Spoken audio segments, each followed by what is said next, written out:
नमस्कार, मैं मनोज कुमार स्वागत करता हूं आपका आपके YouTube चैनल विद्यार्थी एजुकेशन अड्डा पर। जैसा कि हम सभी पढ़ रहे हैं पेट के टॉपिक में आज हम पढ़ेंगे जो हमारे हैं क्या पंचवर्षीय योजनाएं। तो आप उम्मीद करता हूं आपने पिछला वीडियो देख लिया होगा जो कि 1 से 5 तक पंचवर्षीय योजनाएं और उनके जो मेन पॉइंट हैं उनसे संबंधित था। तो ये हमारा होगा 6 से 8 तक जो कि मेन पॉइंट होंगे इसमें, और जहाँ से क्वेश्चन पूछा जाता है या प्रीवियस ईयर में जहाँ से क्वेश्चन पूछा गया है वो सभी पॉइंट्स हम आपको बताएंगे। उन्हीं को कवर करते हुए हम ये अपना टॉपिक चालू करते हैं आज का 6 से 12 तक का, या अंतिम पंचवर्षीय योजना जो भी हुई थी, ठीक है। तो वहाँ तक का हम इसमें मेन पॉइंट लिखे हुए हैं और उनसे जो इंपॉर्टेंट क्वेश्चन बनते हैं और कहाँ से क्वेश्चन पूछे जाते हैं। तो हो सकता है ये वीडियो भी 15 से ज़्यादा मिनट का हो जाए, लंबा हो जाए, तो आप लोग पेशेंस करके इसको वीडियो को पूरा देखिए ताकि आपको कहीं भी डाउट्स, आपके सारे डाउट्स क्लियर हो जाएंगे और आपसे जहाँ से क्वेश्चन पूछा जाता है वो भी आपको बता दिया जाएगा कि यहाँ से क्वेश्चन आ सकता है, ठीक है। तो आइए देखते हैं, हमने 1 से 5 तक पंचवर्षीय योजनाएं हमने वहाँ पर देख ली थी पार्ट 1 में। आज हम देखेंगे 6 से 12 तक पंचवर्षीय योजनाएं, ठीक है। तो अब बात करते हैं छठी पंचवर्षीय योजना का। तो इसमें क्या है, इसमें सबसे पहला हुआ था कि जो 1980 में जो है 6 बैंकों का राष्ट्रीयकरण किया गया था, क्योंकि 1969 में तो 14 बैंकों का राष्ट्रीयकरण कर दिया गया था इंदिरा गांधी को जो भी सरकार थी, और इसमें भी 1980 में 6 बैंकों का राष्ट्रीयकरण फिर से किया गया। तो टोटल कितनी बैंक की हुई, 14 बैंक की वो और 6 बैंकें, टोटल 20 बैंकों का राष्ट्रीयकरण हो चुका था 1980 तक। उसके बाद बात करते हैं 12 जुलाई 1982 को क्या हुआ था, नाबार्ड की स्थापना की गई थी। क्यों? क्योंकि ग्रामीण एरिया में जो भी किसान थे उनको ऋण देने के लिए सस्ते दामों पर, ठीक है, तो सरकार ने एक योजना लॉन्च की जिसको नाबार्ड योजना कहते हैं, जिसका फुल फॉर्म कभी कभी पूछ लिया जाता है। नाबार्ड का फुल फॉर्म क्या होता है, national bank for agriculture and rural development, अर्थात ग्रामीण विकास के लिए जो बैंक है वो नाबार्ड कहलाती है, ठीक है। तो नाबार्ड को स्थापना की गई थी कब, 12 जुलाई 1982 को नाबार्ड की स्थापना की गई थी। उसके बाद 1982 में ही एक एग्जिम बैंक की स्थापना की गई थी। एग्जिम बैंक अर्थात इसमें 2 टर्म है, कौन से, EXIM, ठीक है। तो EX से हो गया एक्सपोर्ट, IM से हो गया इंपोर्ट। तो एग्जिम बैंक का मतलब होता है एक्सपोर्ट और इंपोर्ट, अर्थात आयात निर्यात बैंक, ठीक है। जिसको आयात निर्यात करना होता है तो उस बैंक के माध्यम से, उस बैंक के थ्रू वह आयात निर्यात के जो भी ट्रांजेक्शन होते हैं उसके द्वारा ही किए जाते हैं, एग्जिम बैंक के द्वारा। तो 1982 में एग्जिम बैंक की स्थापना होती है। उसके बाद क्या कहता है, गरीबी उन्मूलन और रोजगार में वृद्धि पर विशेष बल दिया गया था। तो छठी पंचवर्षीय योजना में जैसे पांचवी पंचवर्षीय योजना में किस पर बल दिया गया था, रोटी कपड़ा और मकान पर बल दिया गया था। उसी तरह इस पर क्या कहाँ पर बल दिया गया, तो इसमें गरीबी उन्मूलन और रोजगार में वृद्धि पर विशेष बल दिया गया। किस पंचवर्षीय योजना में, तो छठी पंचवर्षीय योजना की बात करें तो, ठीक है। उसके बाद देखते हैं 7वीं पंचवर्षीय योजना कब से कब तक, 1 अप्रैल 1985 से 1990 तक चली थी। ये हमारी 7वीं पंचवर्षीय योजना थी। इसमें के मेन पॉइंट्स क्या हैं, तो इसमें लिखा या जॉन डब्ल्यू मिलर के मॉडल पर आधारित थी। जैसे हमारी अगली की 2 पंचवर्षीय योजनाएं जो भी हैं, पहली और दूसरी आधारित थी, उसी तरह ये हमारी 7वीं पंचवर्षीय योजना किस मॉडल पर आधारित थी, तो जॉन डब्ल्यू मिलर एक जो थे उनके मॉडल पर आधारित थी 7वीं पंचवर्षीय योजना। उसके बाद बात करें तो भोजन काम और उत्पादन, अर्थात भोजन काम और उत्पादन अर्थात रोटी रोजी और उत्पादकता पर ध्यान दिया गया था। क्यों? क्योंकि वहाँ की जनसंख्या तब बढ़ चुकी थी, ठीक है। उसके बाद सबसे मेन पॉइंट क्या होता है आदमी का, रोटी कपड़ा और मकान, ठीक है। इसी तरह से रोजी रोटी और उत्पादकता, अर्थात जब प्रोडक्शन होगा तभी रोजी रोटी हमें मिल जाएगी, ठीक है। तो ये एक दूसरे के पूरक हैं। तो ये पूछा जाता है भोजन काम और उत्पादन या उत्पादकता किस पंचवर्षीय योजना का नारा था, ठीक है। तो वो 7वीं पंचवर्षीय योजना का नारा था। उसके बाद 1987 में ट्राइफेड की स्थापना की गई। 12 अप्रैल 1988 को सेबी की स्थापना की गई।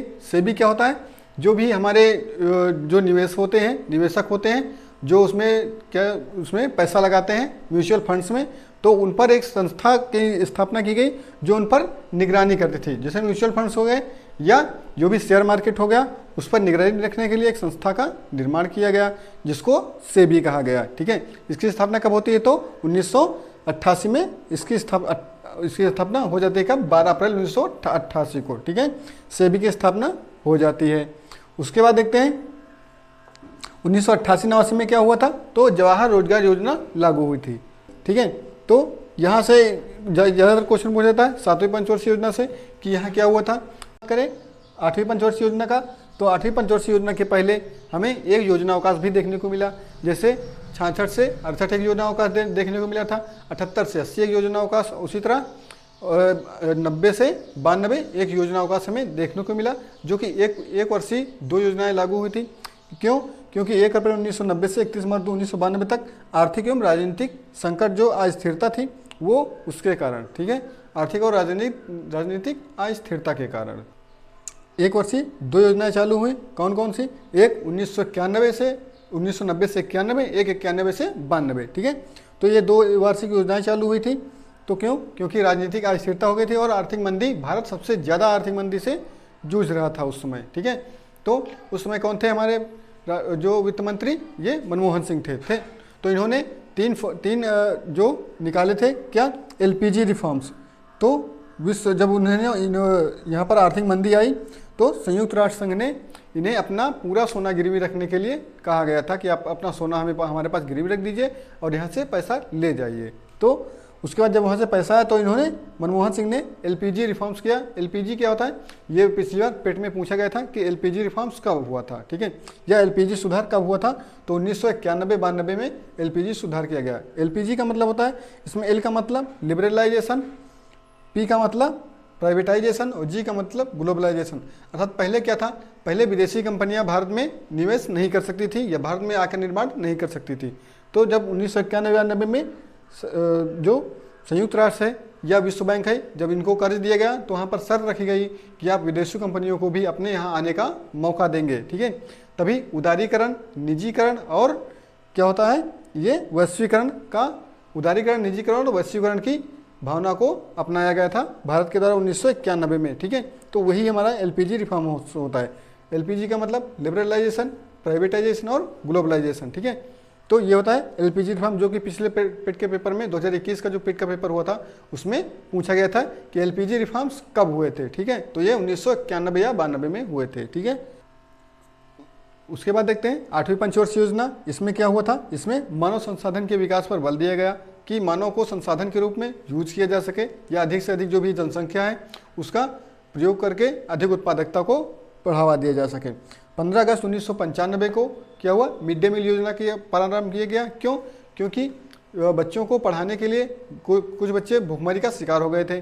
तो सरकार ने सोचा कि ऐसा क्यों ना किया जाए कि हम बच्चों को स्कूल में ही खाना दिया जाए। पहले क्या होता था? बच्चे को राशन दिया जाता था ताकि वो घर में ले जाकर के उसको बना के खा सके, ठीक है।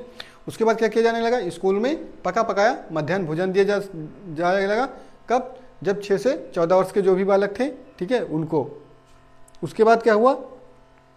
1 जनवरी 1995 को WTO की स्थापना हुई, अर्थात वर्ल्ड ट्रेड ऑर्गेनाइजेशन, जो कि विश्व व्यापार संगठन है। 1 जनवरी 1995 को उसकी स्थापना की गई और 1993 में PM रोजगार योजना प्रारंभ की गई, ठीक है। तो PM रोजगार योजना प्रारंभ की गई कब? 1993 में, ठीक है। उसके बाद देखते हैं, इधर आते हैं हम 9वीं पंचवर्षीय योजना। इसमें क्या था? इसमें न्यायपूर्ण और समानता के रूप में विकास, इसका मोटो था। क्या? न्यायपूर्ण और समानता के रूप में विकास। उसके बाद बात करें 2 मई 1998 को परमाणु परीक्षण किया गया था हमारा। कौन तब प्रधानमंत्री कौन थे? तो अटल बिहारी वाजपेयी जी थे हमारे प्रधानमंत्री, ठीक है।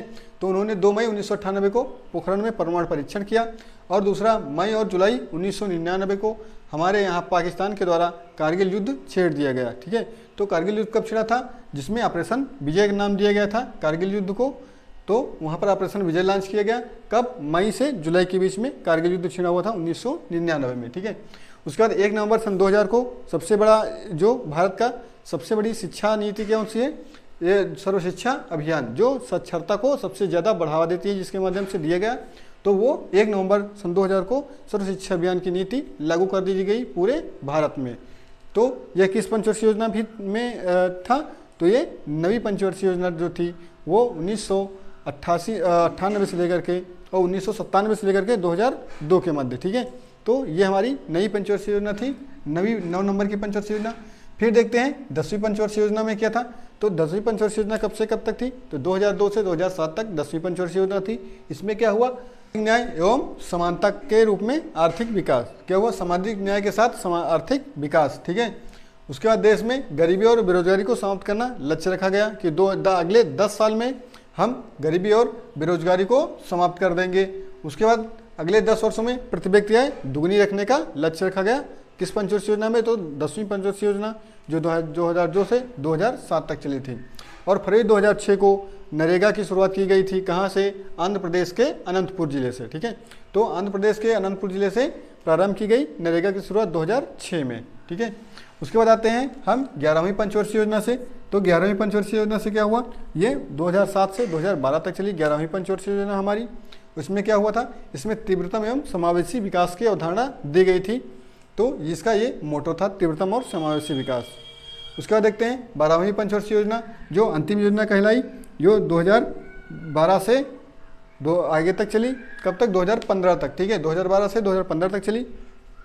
इसमें क्या हुआ? तीव्रतम एवं समावेशी सतत विकास का अवधारणा दिया गया। कौन? तीव्रतम समावेशी एवं सतत विकास की अवधारणा दी गई इसमें। और 90% परिवारों को बैंकिंग से जोड़ना इसका लक्ष्य रखा गया।